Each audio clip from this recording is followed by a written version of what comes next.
So the way that came about is following I guess it was the sixth attack. It was the one where we had two young women in the apartment. That was a first. Following that, they found a Quiksilver baseball cap at the apartment when they were processing the scene. It seemed out of place to have a baseball cap like that in the apartment of these two young women. So we checked with them to make sure it didn't belong to them or, anyone that they had invited over.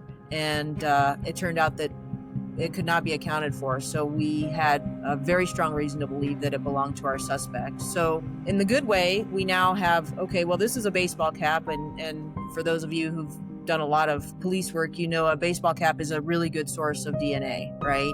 So we know that there's very likely a DNA source there. So that's a good thing. And we have this piece that we can now publish to the public, which we did, right? Like I have pictures of this baseball cap that we started again now including in the information that we were putting out to the public.